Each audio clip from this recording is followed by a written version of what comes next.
मैं सोच रहा था कि हरदोई में कौन सी बात कहां से शुरू करूं। कल हम लोग शाहजहांपुर से चले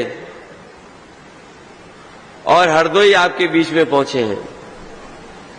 शाहबाद में ऐतिहासिक कार्यक्रम बबू खां साहब और समाजवादी पार्टी के साथियों ने किया। मुझे लगता है न केवल शाहजहांपुर हरदोई में ये नई कोई यातायात व्यवस्था शुरू हुई है जो हमारी ट्रैफिक का इंतजाम देख रही है। शायद इतने कभी जानवर हम लोगों ने सड़कों पे नहीं देखे होंगे जितने आजकल हम लोग जानवर सड़कों पे देख रहे हैं। मुझे लगता है सरकार ने कोई नई भर्ती की है ट्रैफिक व्यवस्था को बनाने के लिए। वैसे तो हरदोई का पौराणिक महत्व भी है, बहुत सारी ऐतिहासिक घटनाएं भी हैं।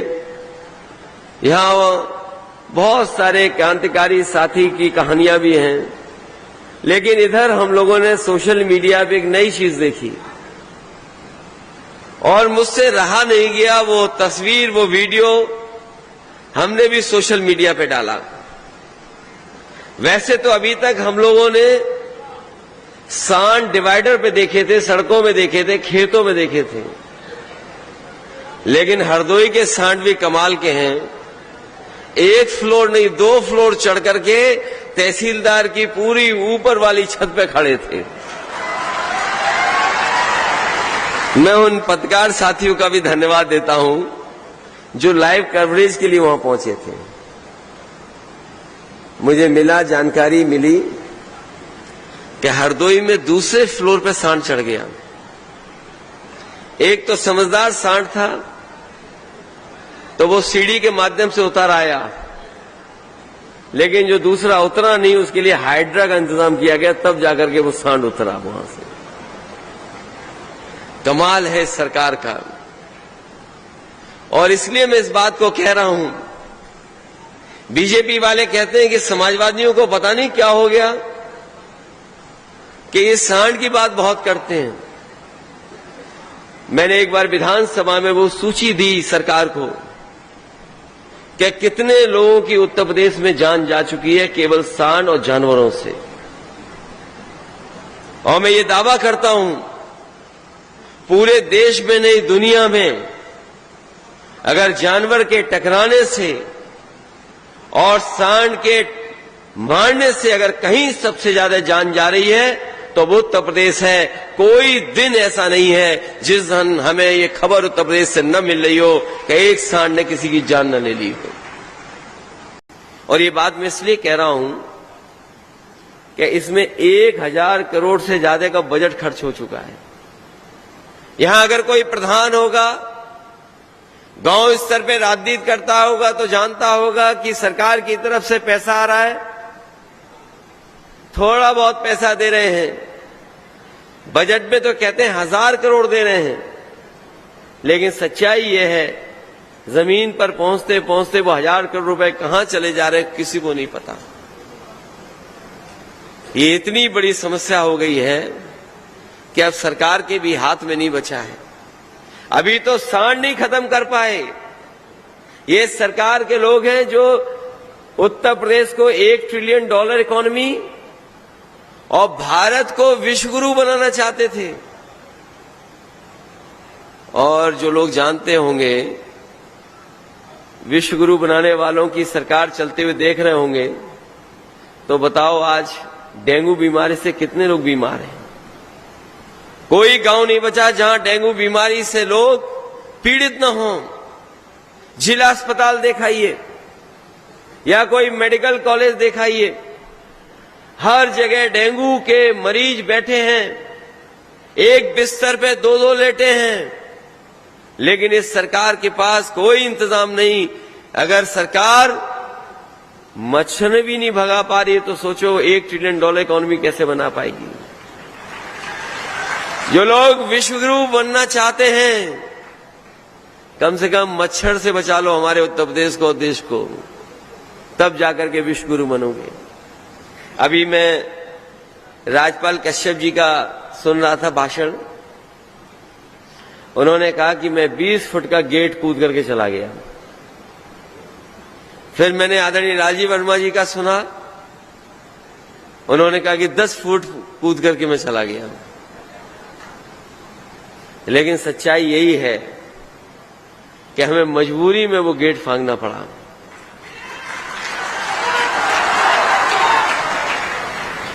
जो लोग समाजवादी इतिहास को पढ़े होंगे, जानते होंगे, जयप्रकाश जी ने कभी आह्वान किया था संपूर्ण क्रांति का, और संपूर्ण क्रांति का आह्वान कर करके पूरे देश को एक कर दिया था। सभी राजनीतिक दल एक हो गए थे और उस समय जो सरकार थी उसके खिलाफ खड़े हो गए, और संपूर्ण क्रांति का नारा इतना जमीन पर पहुंचा कि उस समय की सरकार दिल्ली से हट गई। उन्होंने उस समय लोकतंत्र को बचाया था। गरीब किसान और जो चरम सीमा पर महंगाई थी, बेरोजगारी थी और चरम सीमा पर भ्रष्टाचार था, उसको हटाने के लिए संपूर्ण क्रांति का नारा दिया था। उन्हीं के नाम पर नेताजी ने कभी जेपी इंटरनेशनल बनाने का सपना देखा था, और उस सपने को अगर किसी ने पूरा किया था तो हम समाजवादी लोगों ने न केवल जेपीएनआईसी इंटरनेशनल सेंटर बनाया था, बल्कि देश में मैं कह सकता हूं किसी नेता के जीवन पर इतना अच्छा म्यूजियम नहीं बना होगा जो समाजवादियों ने लखनऊ में म्यूजियम बनाया था। इस सरकार ने उस म्यूजियम में हमें जाने नहीं दिया जहां पर जयप्रकाश जी की प्रतिमा थी। उस दिन जयंती थी उनकी, बाहर गेट बंद कर दिया, टीन शेड लगा दी, ताला लगा दिया। हमारे पास कोई रास्ता नहीं था। जैसे ही मैंने ताला देखा, गेट बंद देखा, हमें जेपी जी याद आ गए और नेताजी का संघर्ष याद आ गया। हम धरने पर नहीं बैठे, हम गेट कूद करके दूसरी तरफ चले गए। मैं ये बात इसलिए कह रहा हूं कि लालजी वर्मा जी की भी बात ठीक है और राजपाल कश्यप जी की भी बात ठीक है, क्योंकि एक तरफ से 10 फीट कूदे और दूसरी तरफ से 10 फीट कूदे तो बताओ कितने फीट हो गया। जहां तक सवाल सरकार का है, सबने कहा होगा कि महंगाई बढ़ गई। आज अगर हम महंगाई को देखते हैं तो हर चीज की महंगाई बढ़ गई है। जो कीमतें थी बाजार में पहले, इधर कीमतें कहां पहुंचा दी। अगर हम डीजल पेट्रोल ही देखें तो 2014 में डीजल पेट्रोल की कीमत क्या थी, और आज अगर 2023 में बताओ डीजल पेट्रोल कहां पहुंच गया। खाने पीने का सामान या जरूरत की चीजें आजकल किस पैमाने महंगाई बढ़ा दी, और महंगाई इसलिए बढ़ा रहे हैं कि कुछ लोगों को ये मुनाफा ज्यादा कमाने दे रहे हैं। महंगाई किसी की वजह से नहीं है, महंगाई बीजेपी की वजह से है कि बीजेपी के लोग चाहते हैं कि उनके कुछ लोगों को मुनाफा ज्यादा मिल जाए, और मुनाफे की वजह से महंगाई है। इधर फसलें जो तैयार हुई खेतों में, हमारे यहाँ किसान भाई बैठे होंगे, कोई नहीं है जिसके यहाँ ऐसा ना हो, खेत ना हो, पैदावार ना हो। आप में से जितने बैठे साथी हैं खेती से जुड़े लोग हैं, बताओ गेहूं की कीमत क्या सरकार दिला पाई? कहीं भी सरकारी खरीद नहीं हुई। जो कुछ खरीद हुई है वो बाजार में हुई है, और बाजार की अगर जानकारी कर लोगे तो देश के 4-5 उद्योगपति ने पूरे के पूरे उत्तर प्रदेश का गेहूं खरीद लिया, और गेहूं खरीद करके जो मुनाफा कमाया है, ये सरकार ने मुनाफा कमाया है। अगर सरकार चाहती तो उद्योगपतियों को मुनाफा नहीं कमाने देती, हमारे किसानों की मुनाफा मिल जाता।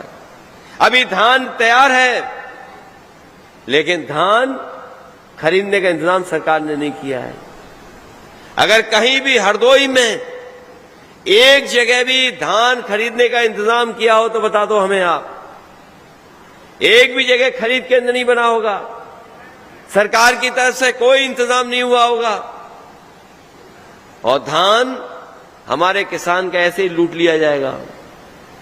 अभी जिसका धान तैयार भी हो गया होगा उसको कोई कीमत नहीं मिल पा रही होगी। जो एमएसपी तय की है सरकार ने, वो एमएसपी भी नहीं दे पा रहे हैं। इसलिए हम आपसे कहना चाहते हैं, अगर समाजवादी सरकार बनेगी तो हम निश्चित करेंगे हमारे किसानों की पैदावार का कम से कम एमएसपी मिले और जो कीमत है उस तक पहुंचे। हमने कहा कि आगरा लखनऊ एक्सप्रेसवे और इस गंगा एक्सप्रेसवे में यही फर्क है कि जो कुछ मुनाफा हो रहा है आगरा लखनऊ एक्सप्रेसवे में वो सरकार के खजाने में जा रहा है और जो गंगा एक्सप्रेसवे में मुनाफा होगा वो किसी उद्योगपति की जेब में जाएगा। यही फर्क है गंगा एक्सप्रेसवे में और आगरा लखनऊ एक्सप्रेसवे में।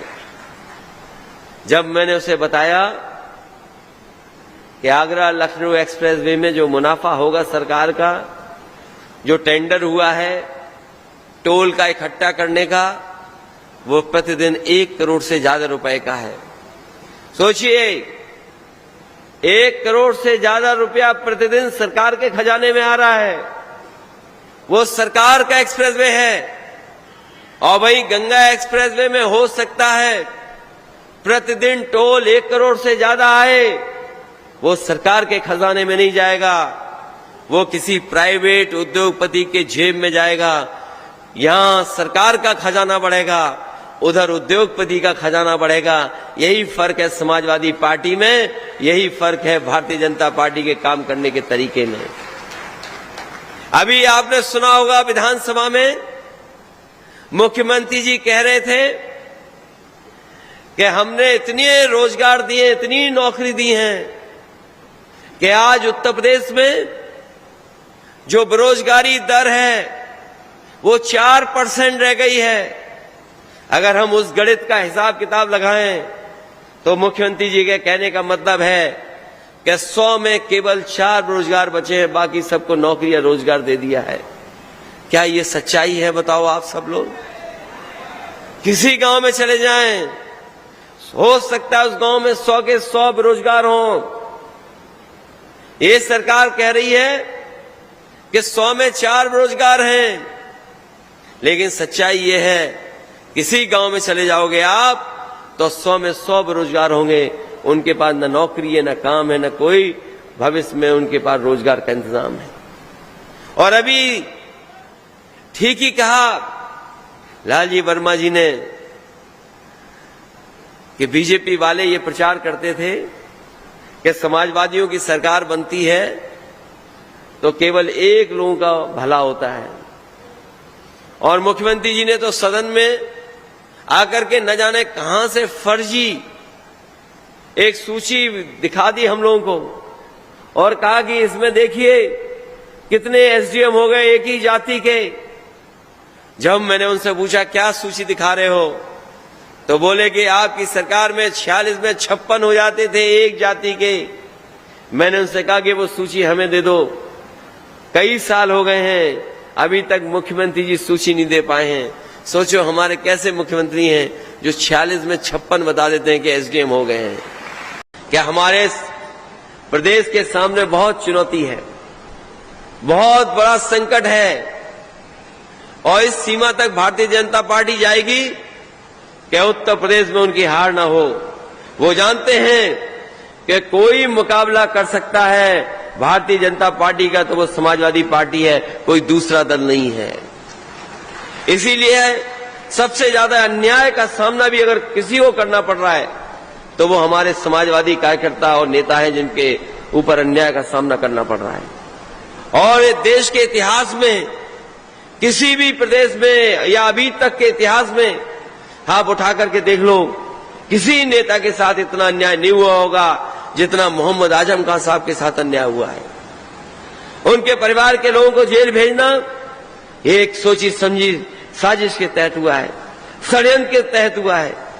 और हमें उम्मीद है कि अभी चाहे न्याय न मिला हो, लेकिन जैसे ही हम लोग और अन्य कोर्ट में जाएंगे तो हमें उम्मीद है कि न्यायालय उनकी मदद कर करके एक दिन वो वापस आकर के हम लोगों के बीच में समाजवादी पार्टी के साथ खड़े होकर के अपील करेंगे। इसलिए साथियों चुनौतियां भी हैं, लेकिन अब समय नहीं बचा है। आज जब हम और आप लोग बैठे हैं तो अक्टूबर का महीना खत्म होने जा रहा है। 4-5 महीने होंगे जब उत्तर प्रदेश में चुनाव ही चुनाव दिखाई देगा। इसलिए सबसे बड़ी जिम्मेदारी हमारी आपकी है क्योंकि बीजेपी के लोग 14 में ही आए थे यूपी से, और हमें भरोसा अपने कार्यकर्ता नेताओं पर कि 14 में जो लोग आए हैं 24 में उत्तर प्रदेश से वो बाहर चले जाएंगे।